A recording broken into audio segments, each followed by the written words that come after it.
You know the biggest mistake people make when they see us up here?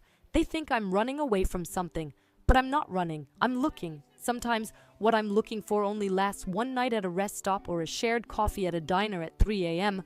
I've heard it all. A decent woman shouldn't live like this, but honestly, if being decent means rotting on a couch waiting for life to pass me by, I'd rather take the curves of the road. Out here, I own my time, even if the price is a bone-deep exhaustion. My name is Rebecca, and my office has 18 wheels. Yesterday, I was at the coast. Today, I'm not even sure where I'm sleeping. Freedom is great, but sometimes it turns into plain old loneliness. I have this heavy metal keychain, an old horse my father gave me. It bangs against the ignition. Tink, tink, tink.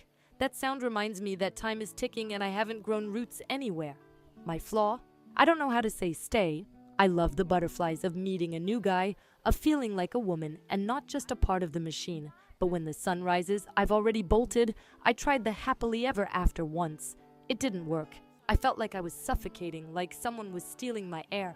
Nowadays, when I pull over and find someone who makes me forget the weight of the load for a few hours, I soak up every second. It's not about being easy, it's about being free. People judge, they say it's dangerous, that it's a man's world. I just laugh. The real danger is hitting 60 and realizing you never did what you wanted because you were scared of what the neighbors would think.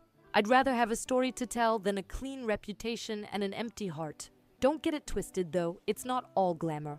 There are days when my body aches, my arms get heavy, and the doubt hits hard. Should I have stayed? Yesterday I met a guy who was genuinely good. He had a smile that almost made me turn the key off. Almost. But the road calls louder.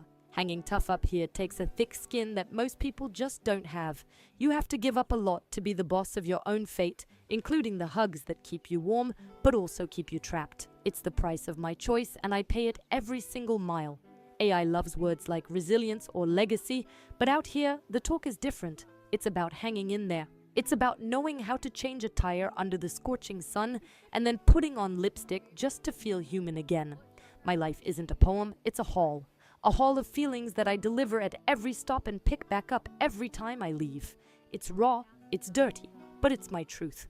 If you've never felt the wind on your face at 2 a.m. on a deserted highway, you don't know a thing about what it means to be alive. I'm not a character, I'm the driver of my own mess. Sometimes the silence in this cabin screams louder than the engine. In those moments, I squeeze that metal horse in my pocket and remember why I started. I wasn't born to be someone's shadow. If I want company tonight, I find it. If I want to leave tomorrow, I'm gone. That power to choose scares people, especially those who never had the guts to change direction. The road taught me that you're never truly alone if you're okay with your own journey. The rest, they're just passengers, and I'm the one with the map. People ask if I get tired of the one-night thing. Of course I do. But the routine of a 9 to 5 tires me way more. I prefer the uncertainty of a new face at a lunch counter over the certainty of a lukewarm life. The Rebecca who is here today isn't the same one who left home 10 years ago. I changed everything. I left behind what was dead and followed what was ahead. What people call a sin or a mistake, I call emotional survival. I need to feel the spark, even if it burns out by dawn. It keeps the engine running.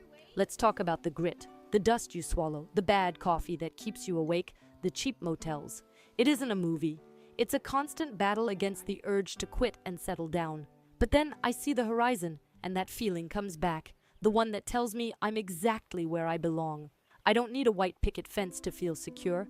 I need a full tank and a clear road. Every scar on my hands tells a story of a day I didn't give up. That's my legacy, not some fancy trophy on a shelf. I look in the mirror and see the lines around my eyes. They're from the sun, the wind, and a lot of laughter with strangers. My audience, women and men my age, they get it. They know that by 35 or 40, you stop caring about being perfect. You start caring about being real. I'm not trying to be a hero. I'm just trying to be Rebecca, a woman who drives a truck, loves who she wants, and doesn't apologize for the grease on her jeans. Life is too short to play a role that someone else wrote for you. Sure, there's a what-if ghost that follows me. What if I had married that guy? What if I had stayed in that small town? But then I remember the feeling of the walls closing in.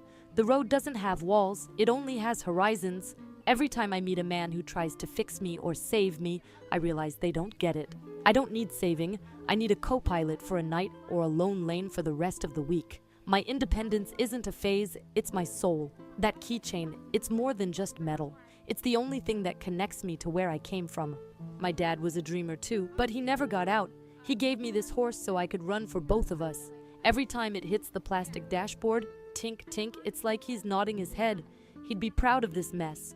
He'd know that the weight I carry in the back is nothing compared to the freedom I carry in the front.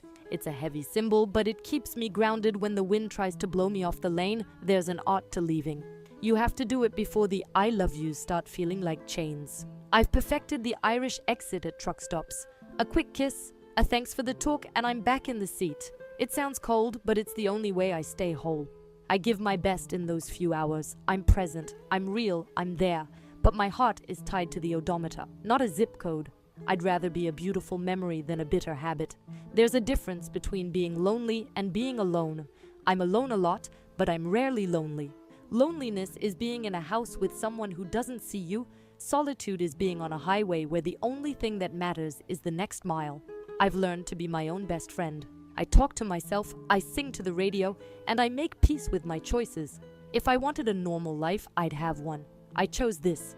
And every time I shift gears, I'm choosing it all over again. The road doesn't care about your past. It doesn't care if you were a good girl or a rebel. It only cares if you can stay between the lines. There's a certain wisdom in that. It strips away all the BS and leaves you with the basics: fuel, food, and focus. I've met CEOs and runaways at these stops, and we're all the same when the coffee is cold and the night is long. We're all just trying to get somewhere. I've realized that the destination doesn't matter nearly as much as how you handle the potholes. In the end, it's not about the money or the miles.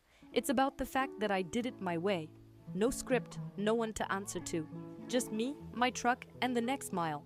I'd rather have a heart full of scars than a soul that never left the driveway. So, I'll ask you again, are you actually living your life, or are you just a spectator watching someone else's highlight reel? I'm moving forward. What about you? She winks and the screen fades to black.